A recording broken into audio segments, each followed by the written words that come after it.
가서 모든 민족을 제자로 삼아 아버지와 아들과 성령의 이름으로 세례를 베풀고 내가 너에게 분부한 모든 것을 가르쳐 지키게 하라. 오직 성령이 너희에게 임하시면 너희가 권능을 받고 예루살렘과 온 유대와 사마리아와 땅끝까지 이르러 내 증인이 되리라 하시니라. 볼지어다 내가 세상 끝날까지 너희와 항상 함께 있으리라 하시니라.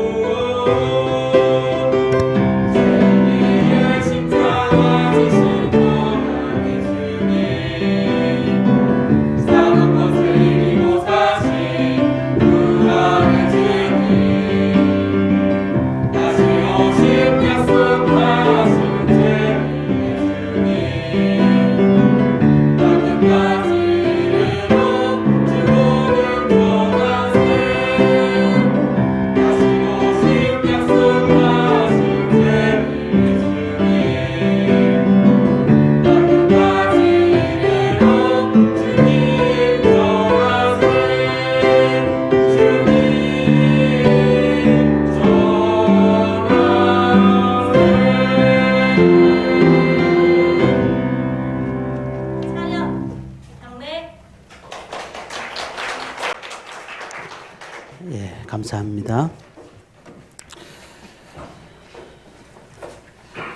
오늘은 부활주일입니다. 그래서 오늘 말씀은 부활의 능력으로 삽시다라는 제목으로 말씀을 드리고자 합니다. 보통 낮 예배는 각 교회별로 이렇게 예배를 드리고요. 그리고 2년 전만 해도 코로나 전만 해도 각 지역별로 이렇게 연합 예배를 드렸습니다. 우리 진영 김해는 350교회 정도가 됩니다. 그리고 그 외에 또 장류 지역에 한 100교회 되고요. 우리 진영에는 25교회가 지금 교회에 있습니다. 그래서 김해 지역 연합회가 같이 함께 모여야 되는데 진영하고 장류가 조금 멀다 보니까 따로 모여서 연합 예배를 드렸고요. 근데 올해는 하지 않습니다. 작년, 재작년 계속 3년 동안 하지 않고, 근데 지역마다 다른데 이번에는 또 그렇게 같이 함께 모여서 하는 지역들이 있다는 얘기를 제가 들었습니다. 교회에서 큰 절기라고 하면은 4가지 절기를 얘기를 합니다. 우리가 잘 아는 맥추감사절, 추수감사절. 이것은 하나님 앞에 감사하는 절기다 이렇게 볼 수가 있고요. 그리고 성탄절과 그리고 잘 아시는 부활주일, 이렇게 부활절. 이 2가지 절기는 예수님과 관계된, 구원에 대한 관계된 절기다 이렇게 볼 수가 있습니다. 그 중에서 어떤 절기를 가장 기독교에서는 첫 번째로 뽑느냐? 그건 당연히 부활절입니다. 왜냐하면은 우리 기독교의 가장 큰 부활절이 왜 중요하냐? 예수님께서 돌아가신 것만 가지고 우리가 울고 짜고 할 수는 없잖아요. 예수님이 부활하셨기 때문에 그럼으로써 우리에게 큰 은혜를 주셨고, 부활이 없었더라면 우리의 믿음은 헛것이다. 우리는 이렇게 말씀드릴 수가 있습니다. 그래서 많은 사람들은 그 부활절에 우리의 삶들을 바라보면서 어떻게 살아야 될 것인가, 그 부활의 능력과 권능 가운데서 우리 살아야 되는데, 사실 믿는 사람이라도 이 그 부활의 능력과 권능을 누리며 사는 사람들은 많지가 않은 것 같습니다. 믿는 사람들도 사실 어떤 분들은 그런 얘기를 하죠. 다른 건 다 믿어지는데 예수님이 부활하신 사실에 대해서는 별로 그렇게 흥미가 가지 않는다, 믿어지지 않는다, 그렇게 얘기를 합니다. 그런데 오늘 우리의 말씀을 통해서 역사적인 사건뿐만 아니고 우리의 삶들 가운데서 이 부활의 능력이 얼마나 중요한 역할을 하는지를 오늘 말씀을 통해서 몇 가지를 살펴보려고 합니다. 우리를 죄와 사망에서 구원하시기 위해서 예수님은 금요일 아침 9시에 십자가에 달려 돌아가셨습니다. 그리고 우리나라 시간이죠. 그리고 오후 3시에 운명을 하신 것입니다. 그러니까 한 6시간 동안 십자가에서 물과 피를 다 쏟으신 것이죠. 그리고 마태복음 27장 45절의 말씀을 쭉 보니까 어떤 일이 있었냐면은 제6시로부터 온 땅에 어둠이 임하여 제9시까지 계속되었다. 다시 말하면 낮인데도 불구하고 어둠이 밀려왔다. 3시간 동안 그런 말씀을 하고 있고요. 51절 보니까 예수님이 십자가에 달려 돌아가신 후에 휘장이, 그러니까 시정소로 가는 그 휘장이, 성소에 있는 휘장이 위에서부터 아래로 찢어졌다. 이렇게 말씀을 하고 있습니다. 그러니까 해가 빛을 잃고 온 땅이 어두워졌다라는 것은 우주적인 슬픔을 말하는 것이고, 그리고 성소의 휘장이 위에부터 아래로 찢어졌다는 것은 하나님과 사람 사이에 막고 있는 죄악의 담들이 예수님을 통해서 다시 하나님께 나갈 수 있는 길이 열렸다. 우리는 이렇게 보는 것입니다. 근데 그 예수님의 십자가의 사건들을 본 사람들이 너무너무 많습니다. 예수님이 운명하시는 모습을 본 그 백부장이라고 한다면 100명의 부하를 데리고 있는 장군이죠. 이 백부장이 그된 일을 보고 하나님께 영광을 돌려 이르되 이 사람은 정말 의인이었다. 정령 의인이었다. 이렇게 말을 하고 있습니다. 십자가에 못 박히는 그 모습을 자세히 보았습니다. 그런데 분명히 저 사람은 죄인이 아니고 의인이었다라고 얘기를 하고 있습니다. 그리고 그 주위에서 돌멩이를 던졌던 많은 사람들, 그 사람들도 이 사건들을 보면서 가슴을 두드리면서 자신의 집으로 돌아갔습니다. 안타까운 모습이지만은 그것을 표현하는 말이죠. 그리고 또 갈릴리로부터 예수님의 그 제자들도 그 여자들이 따라왔는데 그 예수님의 여자들이 따라와서 예수님의 죽음을 보고 있었는데 정말 많은 사람들이 그 사건을 보고 난 다음에 이 사람은 죄인이 아니고 의인이었다라고들 얘기를 했다는 것입니다. 자, 우리가 여기서 한 가지 좀 알아야 될 사건이 하나 있습니다. 그것은 우리가 십자가를 진다는 것, 십자가를 따라간다는 것, 십자가를 생각한다는 게 뭘까? 그 예수님 앞에서 지난주가 종료주일이라고 말씀드렸습니다. 그 호산나 다윗의 왕이요. 이렇게 하면서 그들이 막 종려나무 가지를 흔들고 이렇게 막 찬양했던 그 사람들이 지금 어떤 상황이었죠? 십자가에 못 박아라. 그리고는 예수님 앞에 돌을 던졌던 사람들이 아니겠습니까? 저는 이 말씀을 깊이 묵상하면서 그런 생각이 들었습니다. 우리가 신앙생활을 어떻게 따라가는 것이 맞는가? 신앙생활은 멀찍이 따라가면서 필요할 때 우리가 신앙생활을 하고 또 혹시 필요 없을 때는 잠시 쉬었다가 이렇게 신앙생활 하는 게 맞는 것인가? 오늘 성경을 말씀을 보고 또 예수님의 그 주위에 있는 많은 사람들을 보면서 멀찍이 따라갔던 사람들은 결국 그들이 예수님을 십자가에 못 박는데 똑같은 일들을 감당한 사람이 되었다는 거예요. 우리가 신앙생활을 아주 오래 하던 사람들도 주님 관계가 멀어지는 순간 어느 순간에 어떨 때는 예수님 하나님이라고 말을 하지만 어떨 때 보면은 아무런 소용이 없는 사람이 될 때도 있는 것입니다. 신앙은 전통이 아닙니다. 내가 어릴 때부터 예수를 믿었고 구원받았고 하나님 앞에 나왔고 이것이 하나님 앞에 나갈 수 있는 길이 아니고요. 주님과의 관계를 멀면은 결국은 우리가 십자가에 못 박을 때에 똑같이 십자가에 못 박는 사람이 될 수도 있다는 사실이에요. 우리가 하나님 앞에 간다고 하는 사람들은 정말로 가까이 붙어서 주님이 가셨던 그 길을 십자가를 지고 가라고 하면 우리도 그 십자가의 길을 가야 되는 것이고 골고다 언덕을 넘어야 되면 같이 넘어야 되는 것이고 그래서 늘 우리가 생각할 때 그런 생각을 하셔야 됩니다. 우리 성도님들은 주님과 가까이 가야 돼요. 가까이. 어떻게 하든지 붙어 있어야 돼요. 어떨 때 힘들 때도 있어요. 낙심될 때도 있어요. 사람들의 말들 가운데서 내가 희망을 잃을 때도 있습니다. 그러나 하나님 앞에 우리는 어떻게 해야 될까요? 가까이 붙어 있는 사람이 되어야 된다는 사실입니다. 오늘 요한복음은 자세히 십자가의 사건이 나와 있어요. 자세히 십자가 사건이.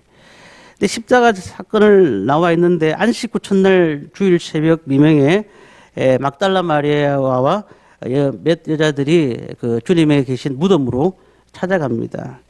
왜냐하면은 향유를 바르기 위해서 찾아간 것이죠. 향유를 바르기 위해서. 그 마음이 어떻게 했을까요? 자세히 보았습니다. 예수님이 채찍으로 맞는 모습, 그리고 끌려가는 모습, 그리고 십자가에 못 박히는 모습, 죽는 모습을 다 보았습니다. 그뿐만 아닙니다. 이스라엘의 종교 지도자들도 보세요. 이들이 예수님 평상시 뭐라고 하셨죠? 내가 죽은 지 사흘 만에 다시 살아나겠다라고 얘기를 했었는데 그들은 믿지 않았어요.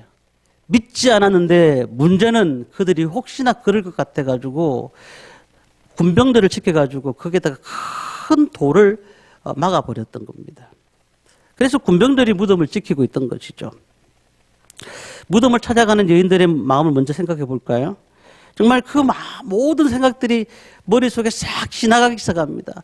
자신과 예수님과의 관계 속에서 있었던 모든 일들이 지나가는 것입니다. 그런데 무덤에 도착해 보니까 아무도 없고 무덤 입구를 막았던 돈이 열려 있는 거예요. 예수님의 시신이 없습니다. 이 여인들이 충격에 빠졌습니다. 어떻게 이런 일이? 이 사복음서를 종합해 보면은 이 상황에서 그 여자들은 그 무덤에 다 남아 있었고 막달라 마리아만 가서 제자들에게 이 사실을 고하기 시작합니다. 새벽에 가가지고 그냥 그 제자들이 있는 곳에 가서 요한과 베드로에게 가서 예수님이 사라졌다고, 시신이 사라졌다고 그렇게 말을 하는 겁니다. 이 제자들도 예수님한테 사흘 후에 부활한다는 소식을 들었잖아요. 그런데 불구하고 그것을 생각하지 않고 갑자기 예수님의 그 죽음, 그리고 이 베드로 같은 경우는 자신이 예수님을 3번이나 부인했잖아요. 그러니까 이 자책에 빠져 있었습니다. 그런 가운데 막달라 마리아가 와가지고 한다는 말이 예수님의 시신이 없어졌다고 하니까 얼마나 황당했겠습니까? 야, 어떻게 이런 일이? 낙심한 거예요, 낙심한 거예요. 오늘 말씀에도 보면은 20장 5절에 보니까 이런 말씀이 있습니다. 우리 20장 5절 말씀 한번 보도록 하겠습니다. 같이 읽겠습니다. 구부려 세마포 놓인 것을 보았으나 들어가지는 아니하였더니, 여기서 보다라고 되어 있죠. 우리 한국 언어는 본다라는 말을 하나로 쓰지만 헬라어에서는 6가지로 씁니다. 근데 여기서 그 요한복음에서 나오는 보다가 3가지가 나옵니다. 근데 여기서 보다라는 게 무엇이냐면은 아무 생각 없이 보았습니다. 세마포 놓인 것을 보았다고 했습니다. 아, 시선이 없어졌구나. 큰일 났다. 이렇게 생각한 것이죠. 그런데 6절, 7절 보니까 6절 말씀을 볼까요? 같이 읽겠습니다. 시몬 베드로는 따라와서 무덤에 들어가 보니 세마포가 놓였고, 여기서 보는 것은 실체를 이해하고 보는 것입니다. 놀래버린 겁니다. 놀래버린 거예요. 이제 처음에 볼 때는 아무 생각 없이 봤다가 나중에는 왜 이게 없어졌지? 라고 생각하는 것입니다. 자, 예수님의 시신이 없어졌다는 사실을, 이 마리아의 말을 이제 결국은 믿게 된 것입니다. 근데 유대인의 장례 절차를 우리가 생각해 볼 필요가 있는데요. 유대인의 장례 절차는요, 향유를 이렇게 가지고 다 돌아가시면 입히게 돼 있잖아요. 요한복음 19장 39절 말씀 보면 이런 말씀이 있습니다. 일찍이 예수께 밤에 찾아왔던 니고데모도 몰약과 침향 섞은 것을 100리트라쯤 가지고 온지라. 이게 이제 리트라라는 것은 그 양을 얘기하는 겁니다. 우리나라로는 한 33kg 정도 되는, 그러니까 그걸 시신에 바를 수 있는 양을 가져왔는데, 문제는 무엇이냐면은 그때 예수님이 돌아가시길 때가 안식일이었습니다. 그러니까 이게 무슨 얘기냐면은 그날 저녁에 안식일이었는데 시간에 쫓겨가지고 모든 장례 절차를 다 해야 되는데 불구하고 이게 수습을 빨리 하지 못할 것 같아요. 그래서 이 막달라 마리아가 다시 향유를 가져온 것입니다. 가져와가지고 이것을 장례 절차를 빨리 마무리하기 위해서 다른 사람보다 일찍 찾아와서 그 무덤에서 들어가서 시신에다가 바르려고 했던 것입니다. 그 빈 무덤을 보면서 이 막달라 마리아 얼마나 황당했겠습니까? 9절 말씀 보니까 그들은 성경에 그가 죽은 자 가운데서 다시 살아나야 한다는 하신 말씀을 아직 알지 못하더라. 그들이 계속해서 부활에 대한 설명을 예수님께서 제자들에게도 말씀하셨는데 불구하고 시체 없어진 것에 대한 것만 지금 계속 고민하고 있는 겁니다. 어떻게 된 거냐고, 어떻게 갔느냐고, 내가 마지막 그 장례 절차를 마무리해야 되는데 어디 간 거냐고. 오늘 우리가 이 말씀을 또 생각하면서 그런 생각을 하셔야 돼요. 하나님 우리에게 말씀하신 약속의 말씀들이 계속 있습니다. 약속의 말씀들을 우리가 그 말씀을 들을 때마다 그 말씀이 그냥 그 당시의 말씀이 아니고 지금 현 시대에도 일어나고 있고 그 현 시대를 통해서 우리에게 말씀하시는 바가 얼마나 큰지 몰라요. 그런데 불구하고 우리는 어떻게 생각하느냐면 하나님의 말씀을 듣는 삶은 야, 왜 나한테 이런 일이 나고 왜 이런 상황이 벌어질까? 지금 우리 전 세계를 바라보십시오. 제가 어젠가 그저께 TV를 보니까 일본에서 지진이 작년, 재작년보다 계속 2배로 더 증가하고 있다 하거든요. 그리고 지금 우리가 생각하지 못한 전쟁이 일어나겠느냐 했는데 우크라이나에서는 전쟁이 지금 일어나서 사람들이 계속 죽어가고 있습니다. 그게 말고 많은 일들이. 근데 거기에 성경이 다 나와 있는 말씀이라는 거예요. 하나님 말씀에 마지막 때의 지진과 기근과 모든 기상이변과 이런 모든 문제들을 다 말씀하셨다고요. 그러나 우리는 우리하고 관련이 되지 않기 때문에 넘어가는 경우가 많은 거예요. 마지막 때에 일어나는 일. 오늘 우리 하나님 말씀을 믿고 약속의 말씀을 믿고 오늘도 그 말씀을 듣고 있다면 우리의 삶은 하나님 말씀을 가지고 나가야 되는 겁니다. 그런데 보십시오. 하나님 말씀을 잊어버릴 때가 얼마나 많은지 몰라요. 우리가 살다 보면 하나님 말씀 잊어버릴 때면 우리가 말틴 루터 아시죠? 말틴 루터는 종교개혁자입니다. 이 종교개혁자가요. 그 사람도 결혼을 했죠. 근데 얼마나 종교개혁할 때 많은 사람들이 막 그냥 그 종교개혁에 반대했는지 모릅니다. 어느 날 말틴 루터가 야, 이제 내 종교개혁을 포기해야 되겠다. 너무 힘들어서 할 수 없다. 그렇게 했는데 갑자기 부인이 상복을 입고 나타난 거예요. 상복을 입고. 루터가 누가 죽었느냐 이렇게 물어보니까 오늘 하나님이 돌아가셨다. 그렇게 말을 했어요. 루터가 너무 어이가 없어가지고 야, 그런 불경건한 말을 할 수가 있느냐. 그렇게 말을 하니까 하나님이 살아계신다면 당신이 지금 낙심할 수가 있느냐? 하나님이 살아계신다면 당신이 지금 이렇게 힘들어할 수가 있느냐라고 말을 했다는 거예요. 오늘 우리가 그럼 말틴 루터는 그 말을 듣고 난 다음에 정신을 차리고 다시 종교개혁을 했잖아요. 오늘 우리 삶들을 보십시오. 하나님 말씀이 지금도 살아계시고 역사하시는데 그 말씀을 필요한 것만 믿고 필요 없는 것을 안 믿는 경우가 너무 많다는 겁니다. 하나님이 이 요한을 통해서 자세한 내용들을 오늘 말씀을 통해 적고 있더라는 겁니다. 자, 첫 번째 사람이 누구였죠? 막달라 마리아입니다. 막달라 마리아는 얼마나 슬펐는지 제가 아까 오늘 그 드라마 바이블로 읽어드렸지 않습니까?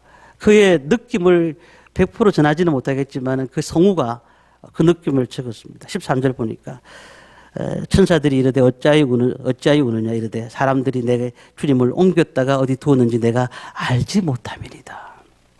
그 말을 하면서 얼마나 가슴이 아팠는지 주님이 말을 거시는데도 마리아는 그분이 주님이신 것을 알지 못했다는 거예요. 14절 말씀 보니까 이 말을 하고 뒤를 돌이켜 예수께서 서 계신 것을 보았으나 예수인 줄을 알지 못하더라. 예수께서 이르시되 여자여 어찌하여 울면 누구를 찾느냐 하시니 마리아는 그가 동산직인 줄을 알고 이르되 주여 당신이 옮겼거든 어디 두었는지 내게 이르소서라고 주님과 대화를 하고 있으면서 그분이 부활하신 주님인 줄 몰랐다는 것입니다. 우리가 슬픈 일을 당하면 아무것도 보이지 않습니다. 정말 하나님을 찾아야 되는데 찾기 힘든 거예요. 근데 나한테 왜 이런 슬픔이 왔지? 나한테 왜 이런 어려움들이 왔지라고 생각하는 것입니다. 우리나라에도, 우리 교회도, 우리 가정에도, 우리 개인에도 슬픔이 찾아오잖아요. 그럴 때 우리는 어떻게 해야 될까요? 하나님 앞에 붙어 있는 것이 중요한 것입니다. 슬픔 때문에 약속의 말씀을 잊어버리지 마시길 바랍니다. 그래도 약속의 말씀은 살아 움직이고 있고 그 말씀을 통하여 우리에게 은혜를 주신다는 사실입니다. 이런 슬픔에 젖은 마리아를 통해서 주님은 이렇게 말했습니다. 마리아야. 이 말 한마디에 그 마리아의 그 슬픈 마음들이 녹아버립니다. 처음에는 웬 남자가 자신에게 자기 이름을 부르는가 싶었는데 부활하신 주님께서 자신의 이름을 부른다는 소식을 알게 됐을 때 이 슬픔이 변해서 기쁨이 되었다는 것이에요. 두 번째는요. 이 제자들입니다. 이 제자들이 막달라 마리아를 통해서 예수님이 살아계셨던 시체가 없어졌다는 소리를 들었지 않습니까? 자기들끼리 그랬습니다. 야, 시신이 없어졌단다. 어떡하냐? 그분이 어떻게 된 거야? 야, 어떻게 살아나신 건 맞아? 죽은 사람이 어떻게 살아나? 아마 그들이 연극을 꾸미고 있는지 모르겠어. 자기들끼리 얼마나 많은 얘기가 나왔겠습니까? 근데 19절 말씀을 보면 우리 19절 말씀을 읽지 않았으니까 함께 읽도록 하겠습니다. 같이 읽겠습니다. 이날 곧 안식 후 첫날 저녁 때에 제자들이 유대인들을 두려워하여 모인 곳에 문들을 닫았더니 예수께서 오사 가운데 서서 이르시되 너희에게 평강이 있을지어다. 이들이 얼마나 겁이 났는지 문을 닫았다고 그랬어요. 문을 닫았다고. 문을 잠근 후에 예수님이 그 앞에 나타나신 겁니다. 혼란이 나타나신 것입니다. 혹시 유령인가? 근데 20절, 21절 말씀 보니까 이 말씀을 하시고 손과 옆구리를 보시더니 제자들이 주를 보고 기뻐하더라. 그리고 예수께서 이르시되 너에게 평강이 있을지어다. 두려움에 사로잡혔던 이 제자들, 왜 예수님이 12제자들을 세우셨을까요? 그들은 너희들은 이 전 세계에 가서 복음을 전하고 너희들의 사명과 너희들의 신분을 정확하게 알고 하나님의 나라를 위해서 일을 하라고 예수님께서 3년 동안 그들에게 보여주신 것입니다. 처음에 그들이 예수님이 돌아가셨다는 사실을 듣고는 낭망했지만은 이제 그들이 예수님께서 살로 마시면서 신분과 사명을 다시 한번 주실 때에 그들의 모든 생각이 바뀌기 시작하는 겁니다. 사도행전에 보니까 그들이 성령을 받고 그리고 그들이 평생 동안 복음을 전하다가 다 십자가에 못 박혀 죽기도 하고 거꾸로 죽기도 하고 그 다음에 순교당하는 사람들이 되었다는 것입니다. 오늘 우리도 마찬가지입니다. 정말 지금 어려운 가운데서도 주님께서 우리에게 평안을 주시기 위해서 나타나셨다면 우리가 문을 잠근 채 맞이하는 것이 아니고 주님 오시옵소서 우리가 주 앞에 온전히 서겠나이다. 제가 사역을 하면서 교회에 월세 가정 생활비가 없어가지고 없이 목회를 시작했습니다. 아무것도 없었습니다. 그런데 제가 11년 동안 12년 동안 이 사역을 멈추지 않고 한 번도 멈추지 않고 끝까지 갔습니다. 지금까지 인도하신 분이 누구일까요? 하나님이십니다. 하나님이세요. 지금까지 하나님께서 이 사역 가운데 은혜를 주셨고 주님은 우리가 두려워하고 도저히 안 될 것 같은데 하나님 내가 이렇게 목회해가지고는 아이들도 다 굶어 죽일 것 같은데 이런 가운데서도 주님은 두려워하지 말라. 매 찾아오셔가지고 우리의 마음 문을 두드려 주시면서 평안을 주시고 다시 한번 시작해라. 다시 한번 하나님 앞에 나오라. 말씀하셨던 적이 한두 번이 아니었습니다. 주님께서 제자들에게 성령을 받으라. 그렇게 말씀하셨습니다. 우리가 복음을 전할 때 복음을 전하는 사람으로 바꿔진다는 것은 쉬운 것은 아니지만 이 부활의 주님을 만나고 난 다음에 이 제자들이 완전히 바뀌어 버렸어요. 인생이 바뀐 것이고 삶이 바뀐 것이고 목적이 바뀐 것입니다. 오늘 우리는 먹고 사는 문제에 대해서 이제 아이고 큰일 났다. 금리도 많이 오르고 사는 것도 좀 힘들고 어떻게 살아야 되나. 우리가 먹고 사는 문제를 뛰어넘어서 주님이 주신 사명을 가지고 나갈 때에 하나님께서는 우리의 놀라운 은혜 가운데서 우리를 지켜주실 줄 믿습니다. 우리가 힘들지라도 낙심하지 말기를 바랍니다. 마지막 세 번째 등장하는 인물이 도마입니다. 이 도마가 대표하는 게 뭐죠? 우리가 잘 알죠. 의심하는 도마라고 되어 있습니다. 도마는 그날 저녁에 그 자리에 없었던 거예요. 제자들이 있던 자리에. 모든 제자가 한 목소리로 주님이 살아나셨대. 나 봤어. 주님이 맞아. 확실해. 라고 얘기를 했습니다. 그런데 저녁에 나타나가지고는 나는 못 믿겠다. 야, 내가 직접 보지 않고 내가 그 창에 그 창에 찔렸던 그 옆구리를 보지 않고는 못 믿겠다. 그리고는 주님이 나타나셨는데 도마에게 주님이 말씀하셨습니다. 도마야, 와서 내 손에 내 손가락을 넣어보아라. 그때에 그가 무릎을 꿇고 주님은 나의 주시며 하나님이십니다. 너는 나를 보고서 믿느냐 보지 못하고 믿는 자는 복되도다 말씀하셨습니다.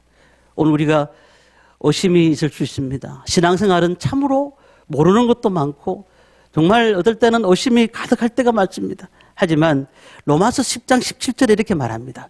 그러므로 믿음은 들음에서 나며 들음은 그리스도의 말씀으로 말미암는 일이라. 우리는 말씀을 계속 들으십시오. 콩나물이 물을 주면은 물이 다 빠지지만 나중에 되면 콩나물이 자꾸 자라고 있는 거예요.